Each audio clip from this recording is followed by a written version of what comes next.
Good afternoon, ladies and gentlemen.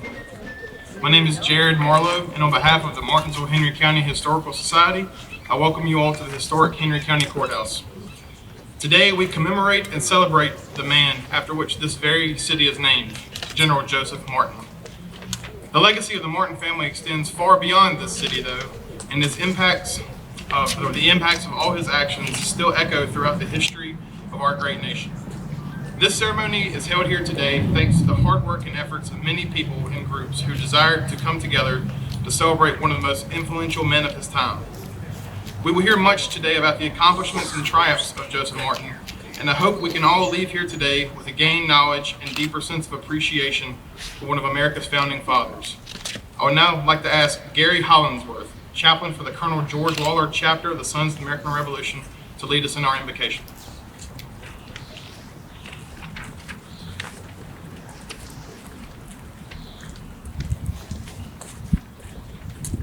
Please bow with me.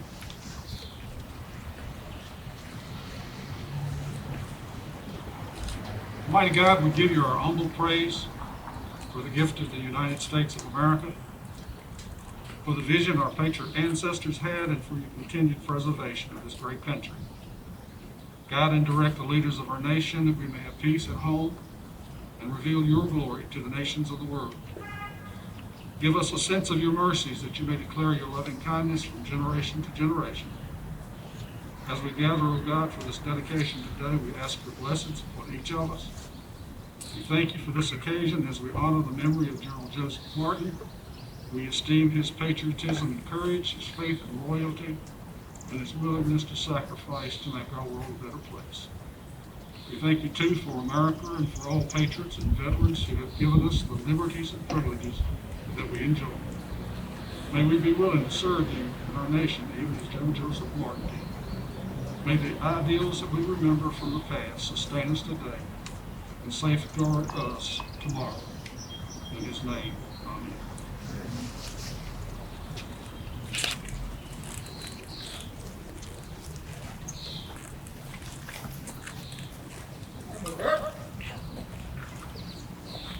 Carry arms.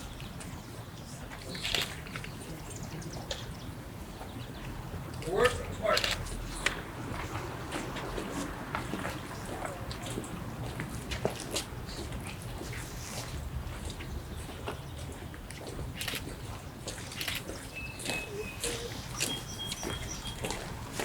March time, north, to the guard, hold. Left, face.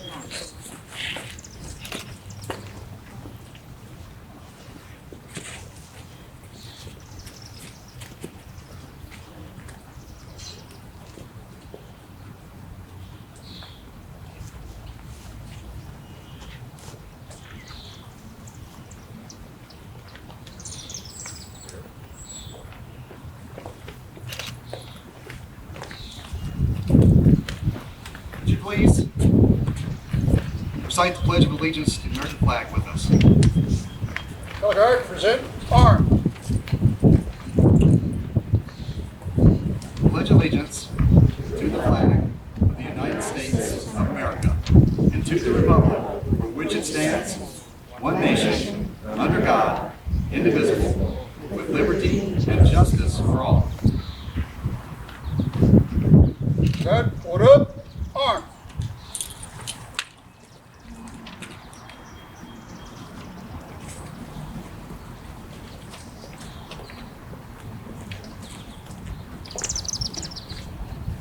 All SAR members and all honored guests, let's recite the SAR pledge, please. We, descendants of the heroes of the American Revolution, who by their sacrifices established the United States of America, reaffirmed our faith in the principles of liberty and our constitutional republic, and solemnly pledge ourselves to defend them against every foe.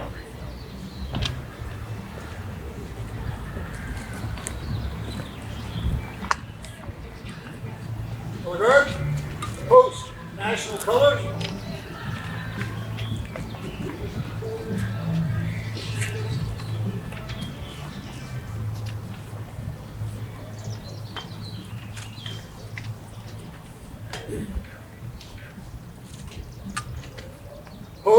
Main colors.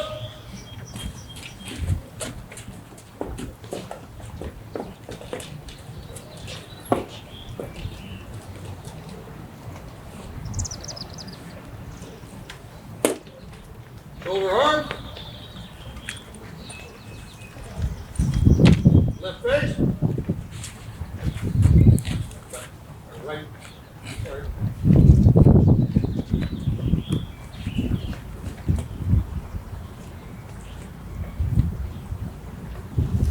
Guardsmen retire.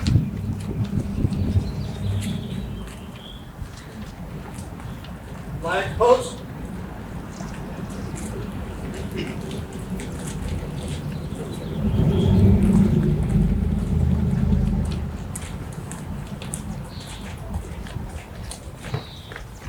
Order up.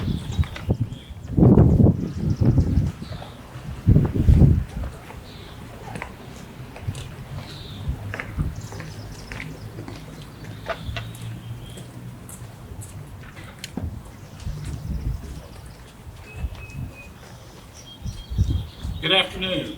It is my honor to represent the Virginia SAR, our 29 chapters and over 2,000 members at this national commemoration of Martin Station and General Joseph Martin. I want to thank Colonel George Waller and Martin Station's chapters for hosting this event today and for making this celebration possible this year. I want to single out Andy Doss, Jared Marlowe, Tom Coker, and Eric Monday for their efforts in planning today's event. And I want to thank the Martinsville-Henry Historical Society for making this fantastic venue available to us today. In our commemoration today, we remember General Joseph Martin and the raid at historic Martin Station, the fort on the Virginia frontier established by General Joseph Martin. The raid at Martin Station is a national SAR commemoration, usually held at Wilderness Road State Park. But like many things over the past year, we have had to adapt, and we find ourselves at this remarkable venue this year, the home and namesake of General Joseph Martin. And it is very appropriate that we remember Martin's legacy at this location here today. Thank you all for being here and taking part in this event. We honor our patriot ancestors by remembering their contributions to this land of liberty we cherish. And let us remember General Joseph Martin for his long life of public service and the legacy of liberty he left us.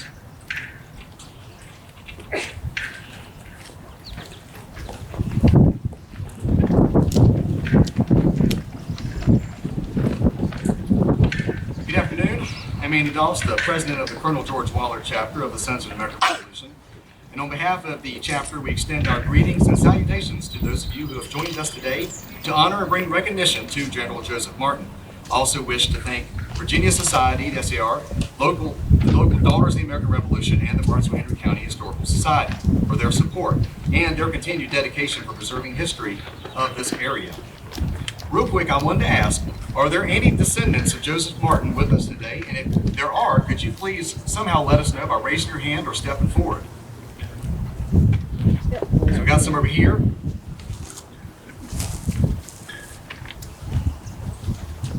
Step forward, Sam. So is that 4?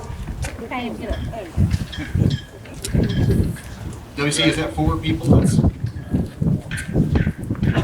Okay, I believe we have 4 descendants that are with us today. Y'all can be seated. Okay, sorry. There's another one. Thank you very much. When State SAR President Thomas asked the Colonel George Waller chapter if we would be interested in hosting this event, we were very excited and tremendous opportunity for us to highlight both our beautiful community and the namesake of Martinsville. We sincerely thank you, President Thomas, for this unique opportunity. And for those of you in attendance, we appreciate you coming out on this fine afternoon, and we hope that you leave today with a greater appreciation of General Martin and the American Revolution.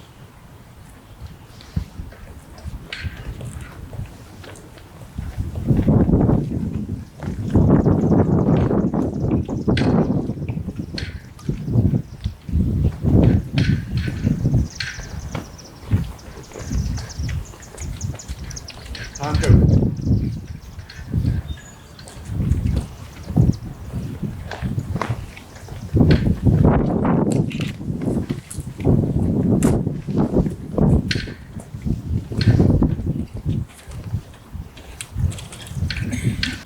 We are here today to honor those who have gone on before, specifically Joseph Martin and his compatriots.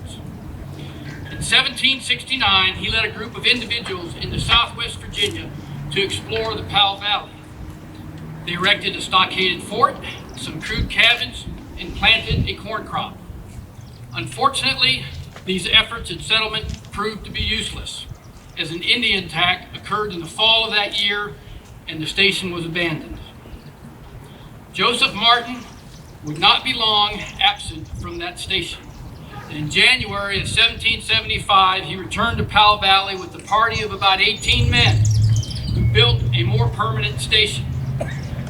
As the last fortified station along the Wilderness Road prior to reaching new lands being opened in Kentucky, Martin Station was a well-known stop for early settlers, including the famous Daniel Boone. The raid at Martin Station is not intended to recreate a specific event. It is more symbolic. Life on the frontier offered new opportunities. It was also fraught with danger. It was difficult to eke out a living from the land, and you sometimes had to deal with hostile natives. And folks say life today is hard. I don't think so. Joseph Martin, his companions, and all of our ancestors had it much more difficult.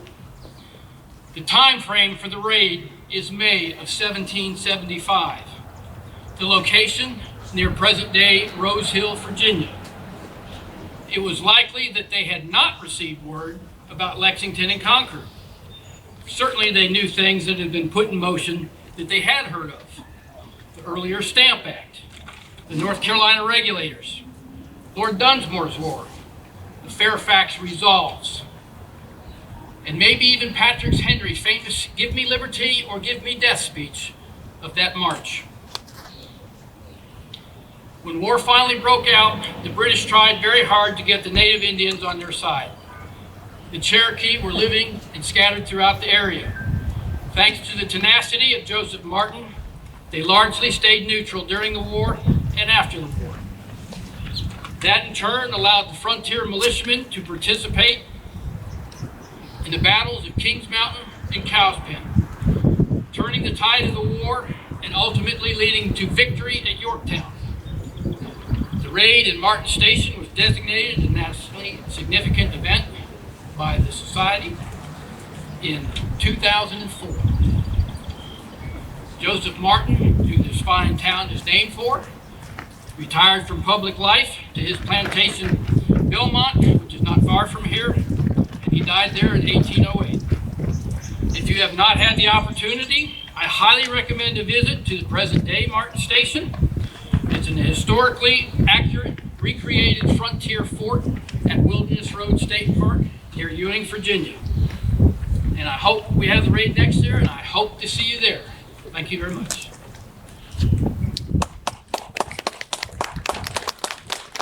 Mabel Peters.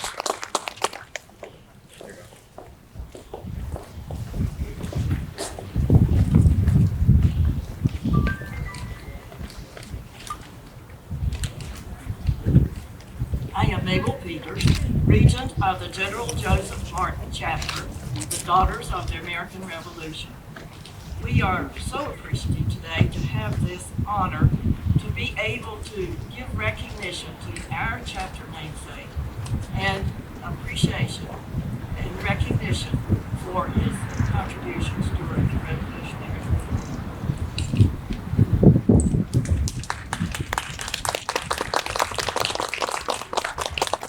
Beverly Woody.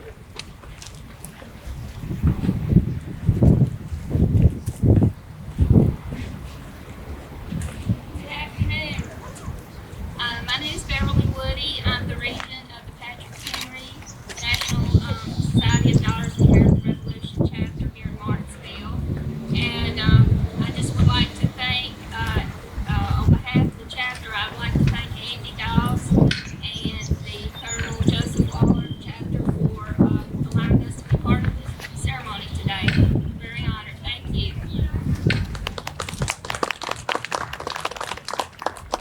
Mike Weiler.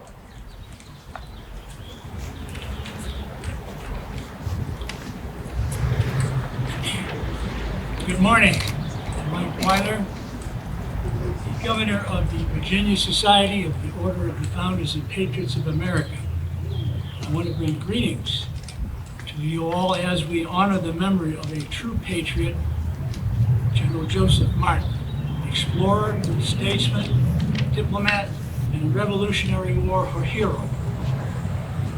But neither Joseph Martin's story nor the story of America began with the Revolution.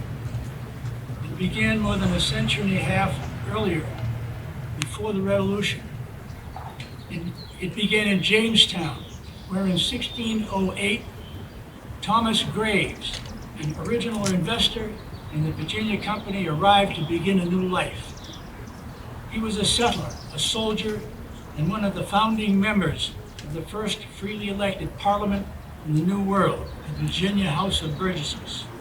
His spirit of service to Virginia was clearly passed on to his fourth great-grandson, Joseph Martin. Today we honor both the founder and the patriot. Thank you.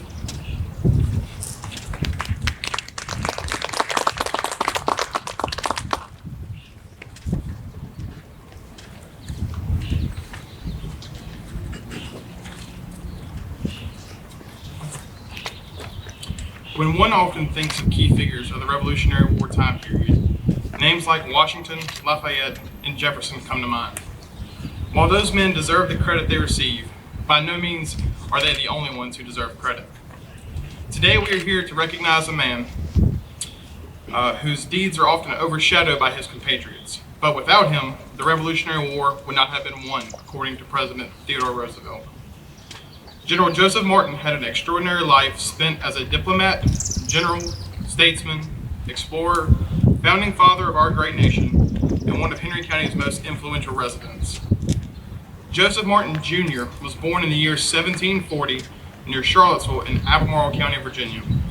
Martin was the third son of Joseph Martin Sr., a first-generation immigrant from England. Martin Sr. came from a wealthy family of merchants in Bristol, England, and was sent to Virginia to establish business connections in the colony. He was supposed to return to England after a few months, but instead he met a lovely young lady, and I guess we all know how that story goes. He became one of the first large landowners in Albemarle County and left a good piece of land to his son Joseph Jr.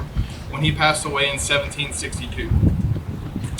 Joseph Martin Jr. would not be content with life as a planter, though, demonstrated by the fact that at the age of 16, he ran away from home and ended up at Fort Pitt, which is modern-day Pittsburgh, Pennsylvania, where he enlisted to fight in the French and Indian War. Following a number of years in the Army, Martin became skilled as a fur trapper and real estate surveyor and speculator. As proof of his gifted abilities in surveying, Martin would receive 20,000 acres of land from Patrick Henry after winning a surveying contest. The land was situated around the Powell River, which flows from the western part of Virginia down to the eastern part of Tennessee. Martin and his brothers led an expedition to settle there in 1769, and their settlement, Martin Station, became a well-known stop for travelers heading west. Though this fort would have to be reestablished several times due to repeated attacks from Native Americans, Martin had established himself as one of the most skilled frontiersmen in all of the colonies, earning the respect of fellow frontiersmen like Daniel Boone. Using money he received as payment for leading expeditions throughout the frontiers of modern-day Kentucky and Tennessee, Martin bought a piece of land in Pittsylvania County that overlooked the Irvine River. If those names sound confusing, it's because in 1777, the western part of Pittsylvania County split off to form Patrick Henry County, and the Irvine River was soon renamed the Smith River.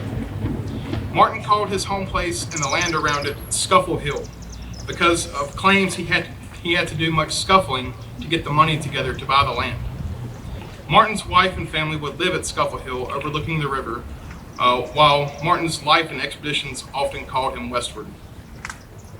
Martin's military career also progressed after his days as a young man in the French and Indian War, though it often seemed to be intertwined with the Native Americans.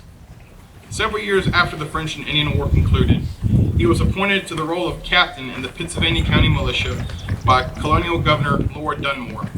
Martin and his men were to go fight in a series of skirmishes against Native Americans, which later became known as Lord Dunmore's War. It should be of no surprise that Martin's command had him in charge of scouting and surveying for Dunmore's forces. He would later be called on again in 1776 to come to the aid of Colonel John Donaldson as he led a group to settle around the Holston River in present-day Tennessee. Donaldson would keep progressing westward and would eventually help establish the town that we now know as Nashville, Tennessee, a feat that he could not have done without Joseph Martin.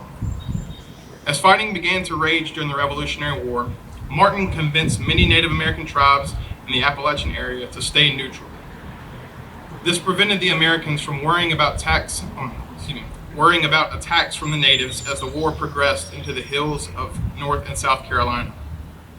Though the British Army tried to win over the Native American tribes with gifts of weapons, horses, and money, Martin convinced many of the tribe leaders not to fight, much to the chagrin of the British, who were counting on them as allies.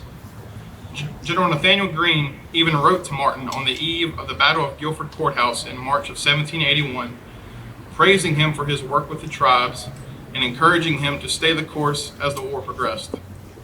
The American Revolution ended in October 1781 with the Battle of Yorktown and the surrender of General Cornwallis. However, as Martin had correctly predicted, the second front of the war, the Indians, would not be pacified as long as their land rights were violated. Consequently, Martin remained in the West for almost another decade trying to resolve frontier problems. Joseph Martin's extensive dealing with Native American tribes in the Appalachian region made him a logical candidate to be named Agent and Supervisor for Indian Affairs of the state of Virginia. He was first appointed to this role in 1777 by Virginia's first governor, Patrick Henry. He would hold this position until the year 1789, during which he also became an agent in the same role for the state of North Carolina. He was removed from both positions due to his actions being viewed as, quote, too lenient, end quote, towards the native population. Years later, Theodore Roosevelt would write of Martin, "He was a firm friend of the red race who earnestly strived to secure justice for them." As mentioned before, Martin was also a well-respected statesman, often being selected to serve in colonial or state governments, in which he was leading expeditions or settlements. This is why he was elected to the governing bodies of the states of Virginia, North Carolina, and Georgia. In 1787, the North Carolina General Assembly elected Martin to be a Brigadier General of the Washington District, which would later be absorbed into Tennessee in 1796. He later served about a decade in the Virginia General Assembly as a Henry County representative. Joseph Martin and his neighbor and friend John Redd were the two delegates elected to represent Henry County in the state's debate over the Alien and Sedition Acts. The two men sided with the likes of James Madison and Thomas Jefferson in arguing against the federal government's invasive actions as proposed in the acts. In 1793, he was made a Brigadier General of the Virginia Militia, becoming the first person from the area to ever receive that high of a rank. This promotion was in response to the federal government trying to suppress the Whiskey Rebellion in western Pennsylvania. Joseph Martin and his wife, Sarah Lucas Martin, lived at Scuffle Hill and raised 7 children there. Sarah passed away in 1782, and shortly after her death in 1784, Martin was remarried to Susanna Graves, the sister of his neighbor Thomas Graves. There is a legend that says that shortly after their wedding, Martin and his new brother-in-law had a disagreement and would go on to engage in a duel that ended with Martin punching Graves so hard that those who were with Graves that day were sent running for the hills. Martin and Susanna would go on to have 11 more children. The Virginia General Assembly passed an ordinance to rename the village of Henry County Courthouse to Martinsville in the year 1791. Scuffle Hill was sold in 1804, and Martin would move his family to the Leatherwood area to a plantation home called Belmont, which was purchased from Benjamin Harrison, Virginia's 5th governor and signer of the Declaration of Independence. Joseph Martin would spend his declining years at Belmont, eventually passing away in 1808 at the age of 68, having lived a life full of excitement and adventure and leaving a legacy that has lasted several centuries after. He and members of his family are buried in the Martin Family Cemetery that is located on the Belmont property. Thank you.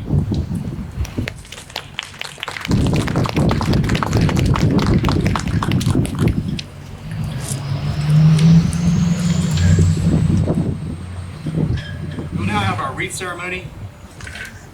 So call your name. Please come forward. Virginia Society, Sons of the American Revolution. Jeff Thomas.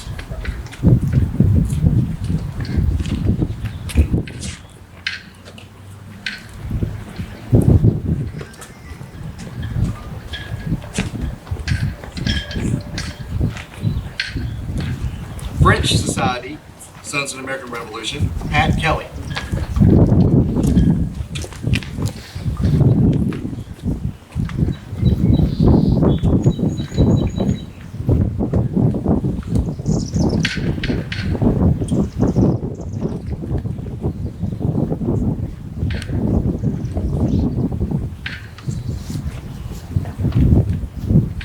Virginia Order, Founders and Patriots of America, Mike Weiler.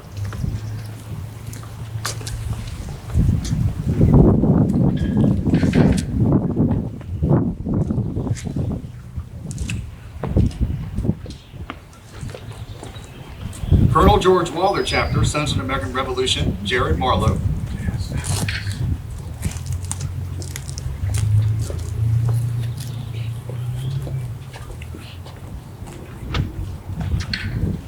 Martin Station Chapter, Sons of the American Revolution, Tom Coker.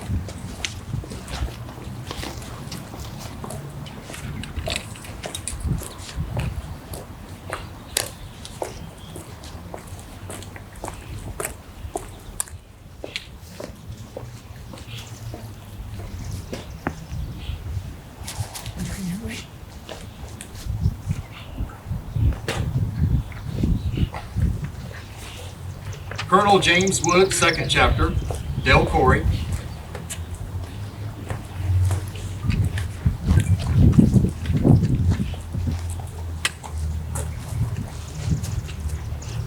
Culpeper Chapter, Sons of the American Revolution, Charles Jameson.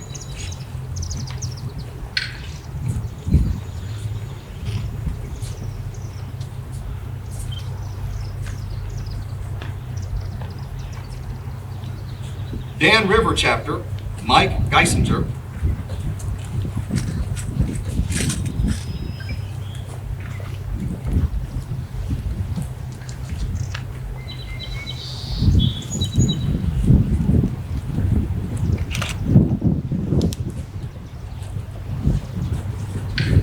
Fort Harrison Chapter, Kirk Sheep.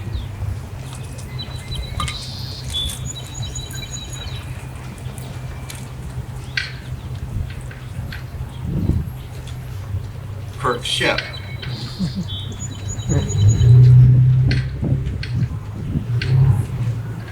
George Mason Chapter, Ken Morris.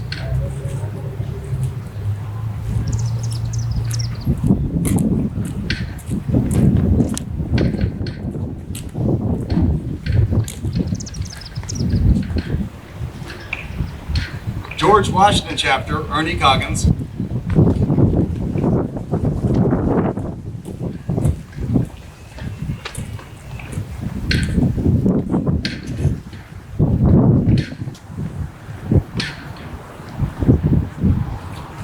Patrick Henry Chapter, Mark Day.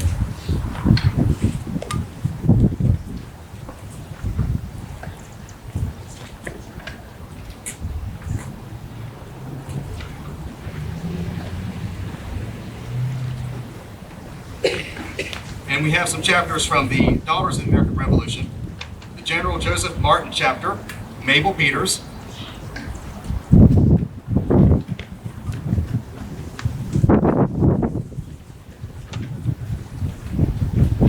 Patrick Henry Chapter, Beverly Woody.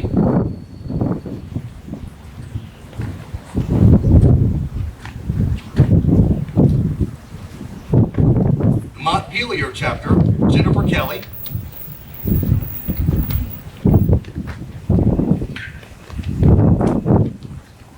Are they any are there any wreaths that we have left off? Please come forward. Thomas Jefferson chapter, represented by Pat Kelly.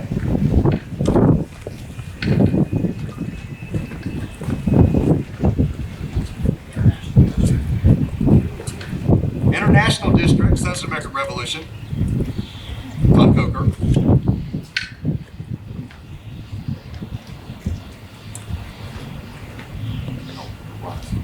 Brooke Lyles. Do we have any more?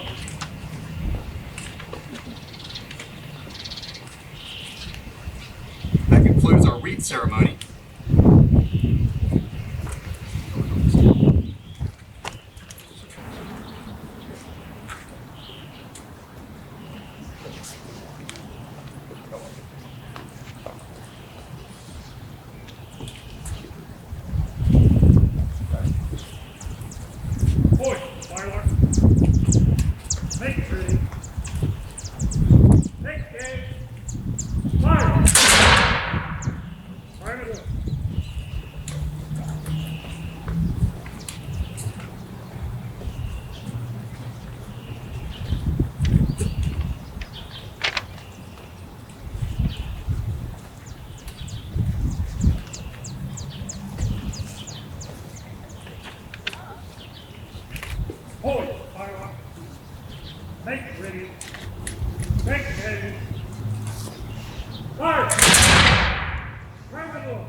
Three cheers for General Martin!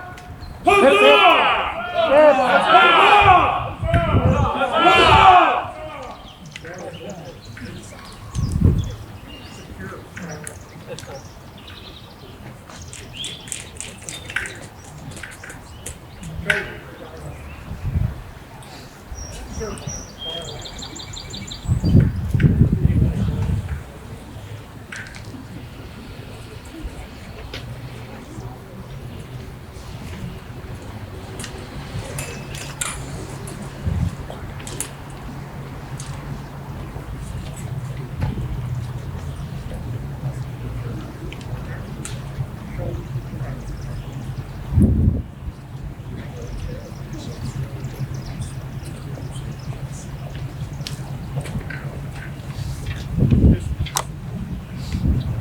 I did want to, real quick, to, on behalf of our chapter, first I want to thank everybody for coming out.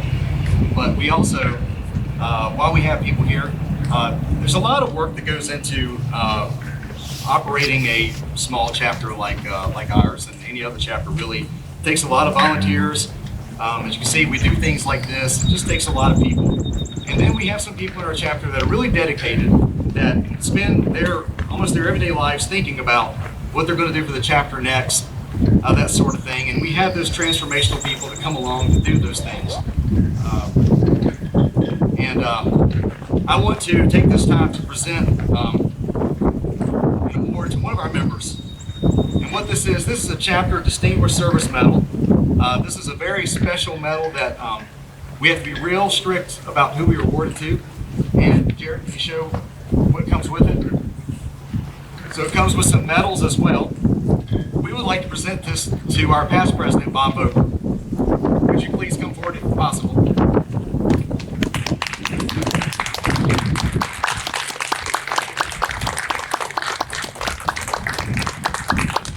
Bob has worked very, very hard, and we truly appreciate your effort over the years. He's probably been one of the most patriotic members that we've had. He thinks about it. I think he lives and breathes this stuff, and we appreciate it. Here. This.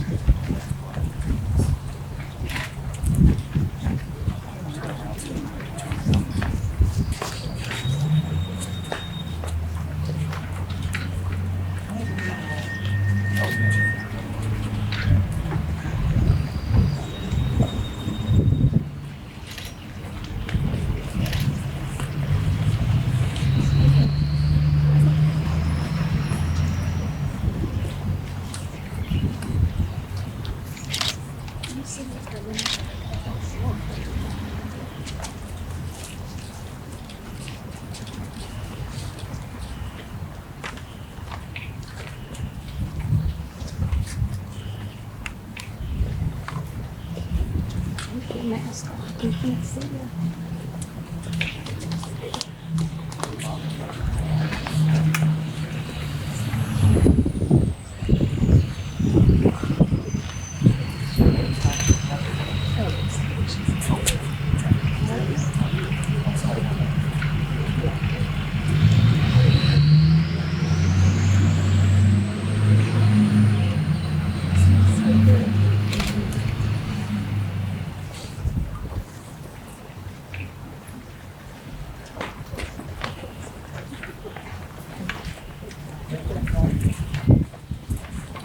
For our recessional, we ask Eric Monday to come forward.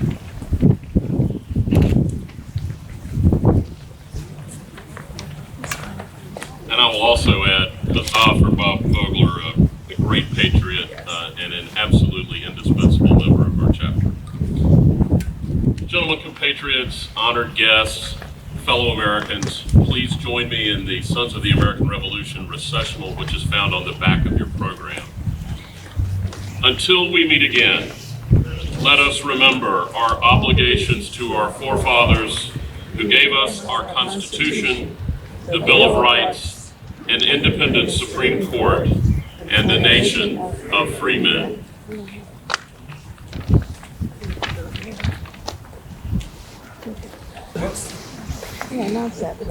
We will have a benediction real quick. Also, before our benediction, the museum is open. Anybody who is welcome to can come tour the museum. It will be open for a short while, and check out the gift shop, that sort of thing. Again, we appreciate the museum for allowing us to do this on the property today.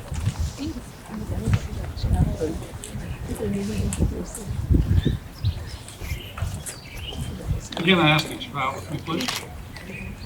Almighty God, grant us your mercies as we depart. In the coming days, help us to reaffirm our roles as citizens of the United States. Keep before us the privations and sacrifices of our ancestors, such as Joseph Martin, who freely gave themselves to the cause of liberty and democracy. Endow us with their resolve. Strengthen us as we pledge ourselves to the preservation of the freedoms bestowed by your hand.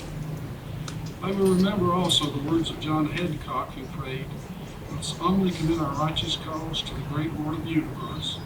Let's joyfully leave our concerns in the hands of him who raises up and puts down empires and kingdoms of the earth as he pleases."